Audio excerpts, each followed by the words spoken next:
안녕하세요. 2050년까지 무려 500조 원 규모로 성장할 시장이 있다면 주목하시겠어요? 네, 안녕하세요. 바로 원자력 발전소, 그 해체 시장 이야기입니다. 맞습니다. 오늘 이 심층 분석에서는요, 이 급부상하는 국내외 원전 해체 시장, 그리고 여기서 기회를 잡으려는 우리 기업들에 대해서 좀 자세히 알아볼까 합니다. 네, 저희가 확보한 그 상세 보고서들을 바탕으로 오늘은 핵심만 딱 뽑아서 전달해 드릴게요. 네, 보니까 글로벌 시장 분석부터 최근에 있었던 고리 1호기 해체 승인 같은 국내 정책 변화, 그리고 주요 기업들의 기술력, 전략까지 다 담겨 있더라고요. 맞습니다. 이 방대한 자료들을 통해서 단순히 시장 크기만 볼 게 아니라 이 산업 전환의 진짜 의미가 뭔지, 또 어떤 기술이 핵심인지, 어떤 기업들이 좀 앞서 나가고 있는지 이런 걸 파악해 볼 겁니다. 그리고 궁극적으로는 이 정보가 지금 듣고 계신 당신에게 어떤 의미가 있는지 그걸 명확히 하는 게 저희 목표죠. 네, 그렇습니다. 특히 그 2025년 6월 26일이었죠. 고리 1호기 해체 승인. 이게 무려 8년 만에 이루어졌다고 하던데 이건 정말 국내 시장의 본격적인 시작이다. 이렇게 봐도 되는 거겠죠? 네, 아주 중요한 사건이죠. 근데 이제 8년이나 걸렸다는 건 그만큼 이게 결정이 쉽지 않았다는 방증이기도 하고요. 아, 기술적인 문제 외에도 뭔가 다른 어려움이 많았다는 뜻일까요? 네, 정확합니다. 기술 준비도 물론 중요했지만 뭐랄까 그 막대한 비용을 어떻게 조달할 건지 또 고준위 방사성 폐기물 처리 방안 같은 게 아직 좀 불확실하잖아요. 그렇죠. 그게 제일 큰 문제죠. 네, 그리고 지역사회하고 소통하는 문제 이런 복합적인 것들이 얽혀 있었죠. 이제야 그 첫 발을 딱 뗀 셈입니다. 그렇군요. 그럼 글로벌 상황은 어떤가요? 2050년 500조 원. 아, 정말 상상하기 힘든 규모인데요. 네, 그렇습니다. 전 세계적으로 보면 연구 정지된 원전이 한 214기 정도 되거든요. 214기요? 네. 근데 그중에서 해체가 완전히 끝난 건 25개밖에 안 돼요. 잠깐만요. 그럼 214기 중에 25기만 완료됐다는 건 거의 190기 가까이가 아직 해체를 기다리고 있다는 거네요. 맞습니다. 189기가 대기 중인 거죠. 와, 이건 단순히 돈 문제를 넘어서 수십 년짜리 거대한 산업적 과제 같은 느낌인데요. 정확히 보셨어요. 원자로 하나 해체하는데 드는 비용이 보통 적게는 5천억 원에서 많게는 2조 원까지 들고요. 기간도 15년, 길면 20년 이상 걸립니다. 15년에서 20년이요? 네. 그러니까 이건 완전히 새로운 공급망이 필요하고 또 고도의 전문 기술을 요구하는 산업의 대전환이라고 봐야 합니다. 특히 노후 원전은 계속 늘어나고 또 에너지 전환 추세도 있으니까 이 시장은 앞으로 계속 커질 수밖에 없겠죠? 관련 기업들한테는 정말 장기적이고 안정적인 기회가 될 수도 있겠네요. 그렇죠. 제대로 준비만 한다면요. 한국 상황을 보면 고리 1호기가 이제 1조 713억 원 규모라고 하던데 이걸 시작으로 이제 실행 단계에 딱 들어섰군요. 우리가 96개의 핵심 기술을 가지고 있다곤 하지만 역시 경험 부족, 이게 좀 걸리지 않을까요? 네, 그 실전 경험 부족은 분명히 큰 도전 과제입니다. 근데 동시에 아마 더 큰 난제는 역시 그 사용 후 핵연료 같은 고준위 방사성 폐기물 처리 문제일 거예요. 아, 맞아요. 한국엔 아직 영구 처분 시설 부지조차 없잖아요. 네, 바로 그겁니다. 하지만 또 어떻게 보면 이런 난제야말로 혁신적인 기술을 가진 기업에게는 뭐랄까 역으로 엄청난 기회가 될 수도 있는 거죠. 문제를 해결하는 기업이 시장을 가져가는 거니까요. 그렇죠. 이런 난제들을 풀려면 결국 기술력이 관건일 텐데 어떤 분야 기술들이 특히 좀 중요하게 떠오르고 있나요? 크게 보면 한 두 가지 축으로 나눌 수 있을 것 같아요. 첫째는 방금 말씀드린 폐기물 처리 및 안전 기술입니다. 폐기물 처리요? 우리 네.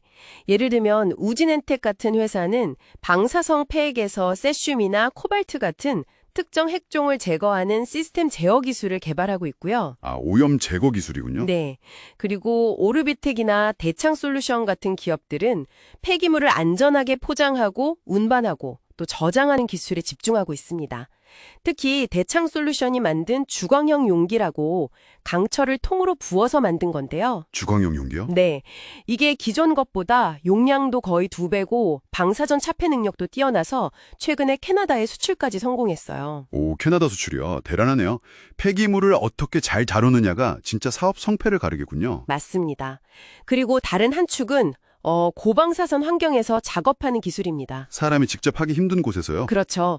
워낙 위험하니까요. 그래서 로봇이나 원격 제어 기술이 필수적입니다. KNR 시스템이라는 회사가 있는데 여기서는 물속 깊은 곳, 한 20m 아래에서 원자로 구조물을 자르는 로봇팔 같은 걸 만들고 있어요. 물속에서요? 와. 네.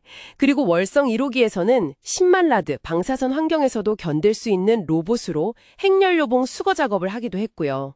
10만 라드면 상상하기 힘든 수준이죠. 정말 극한 환경 기술이네요. 그러면 두산 에너빌리티나 현대건설 같은 좀 큰 기업들 움직임도 당연히 중요하겠죠? 물론입니다. 두산 에너빌리티는 원자로 같은 핵심 기기 해체 기술도 가지고 있고 또 사용 후 핵연료 운반하고 저장하는 용기 제작 역량까지 종합적으로 갖추고 있죠. 네.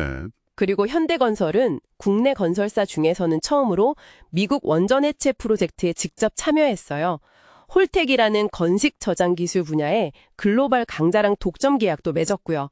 실제 경험을 쌓고 있는 거죠. 아, 미국에서 경험을 쌓고 있군요. 네, 여기에 또 설계 전문인 한전 기술, 그리고 운영이나 정비 노하우가 풍부한 한전 KPS의 역할도 상당히 중요할 겁니다. KPS 같은 경우는 플라즈마를 이용한 폐기물 처리 기술도 가지고 있고요. 이야, 듣다 보니 정말 다양한 기술, 다양한 기업들이 얽혀있는 복잡한 산업이네요. 맞습니다. 자, 그럼 이 모든 정보가 지금 듣고 계신 당신에게는 왜 중요할까요? 이게 그냥 어느 산업 이야기 하고 넘길 게 아닌 것 같은데요. 네, 이건 단순히 특정 산업의 동향 보고 이런 차원이 아닙니다.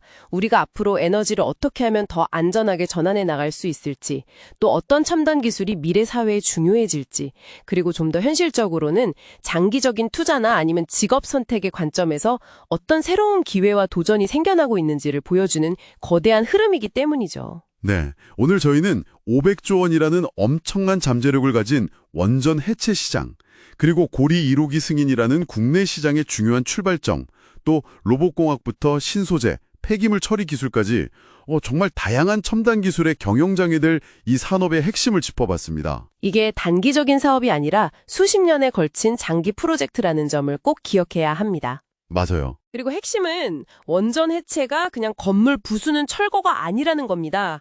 고도의 기술력, 철저한 안전관리, 그리고 막대한 자본이 다 결합된 복합 산업인 거죠. 우리 기업들이 이 새로운 도전에 이제 막 나서고 있는 거고요. 특히 폐기물 처리 같은 어려운 문제를 어떻게 창의적으로 푸느냐, 이 기술력이 글로벌 시장에서의 진짜 경쟁력이 될 것 같네요. 정확합니다. 그게 핵심이 될 겁니다. 마지막으로 이런 질문을 좀 던져보고 싶어요. 이 해체 프로젝트가 수십 년 걸린다고 했잖아요. 네. 그 사이에 만약에 인공지능, AI나 우리가 지금은 예측 못하는 어떤 신기술이 확 나와서 지금 우리가 이게 최선이다라고 생각하는 해체 방식의 경제성이나 안정성을 확 바꿔버릴 수도 있지 않을까요? 충분히 가능한 시나리오죠.